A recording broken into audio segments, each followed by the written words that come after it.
कामरान शाह साहब को उनका हक दिया जाए और बिलावल जरदारी साहब से ये हम अपील करते हैं, इसका नोटिस लिया जाए।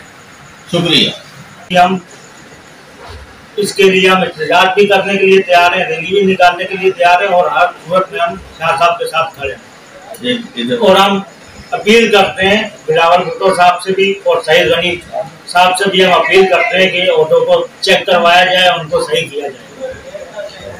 और मसला ये है कि यूसी में जो सदर बनाया गया है उसे तो लोग इतना जानते नहीं है जितने काके शाह साहब को जानते हैं।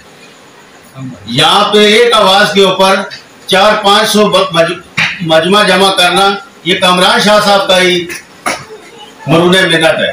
और दिन रात ये जो है पूरा इलाका, औरतें, बच्चे, बुजुर्ग सब जानते हैं कि कामरान शाह साहब, और तो किसी का नाम ही नहीं जानते। हमको भी काम होता है तो हम कामरान शाह साहब को पकड़ते हैं। लिहाजा पुरजोर अपील करते हैं कि कामरान शाह साहब को उनका हक दिया जाए और बाइज्जत तरीके से दिया जाए। शुक्रिया। तो कामरान शाह साहब के साथ देते हैं भरपूर। बिस्मिल्लाहिर्रहमानिर्रहीम। ये जो यूसी 4 की कमेटी बनी है, जो वार्ड की कमेटियाँ बनी है, इसमें रात जो डमी बनाए गए हैं, लिहाजा उनकी हम मजम्मत करते हैं और हम ये अपील करते हैं कि सईद गनी साहब से उनको रीचेक किया जाए और दोबारा उनके जितने भी नाम हैं इंटरव्यू लिया जाए, क्योंकि ये हमें नामंजूर है। क्योंकि हम इसके लिए अपील भी करेंगे, इसके लिए एहतजाज भी करेंगे, रैली भी निकालेंगे। जी भुट्टो। बिस्मिल्लाहिर्रहमानिर्रहीम। मेरा ताल्लुक पीपल्स पार्टी से है, यूसी 4 का रिहायशी हूँ और ये यूसी अलाउंस हुई है, हमारी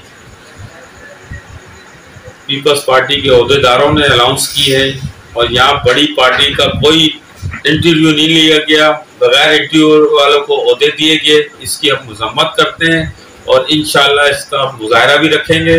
और सईद भाई से भी मैं अपील करता हूँ कि जो काम के लोग हैं, सईद भाई किसी को भी नहीं डाला गया इसमें, जो जिन्होंने इंटरव्यू भी नहीं दिया उनको डाला भी है।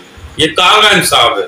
हम सईद भाई बिलावल भुट्टो से अपील करते हैं कि भाईजान ठीक ओहदे दिए जाए, जिसका हक बनता है उसको दिया जाए। ये पार्टी का फैसला नहीं है, ये किचन कैबिनेट का फैसला है। इसकी हम पुरजोर मजम्मत करते हैं। जी भुट्टो, जी बिलावल।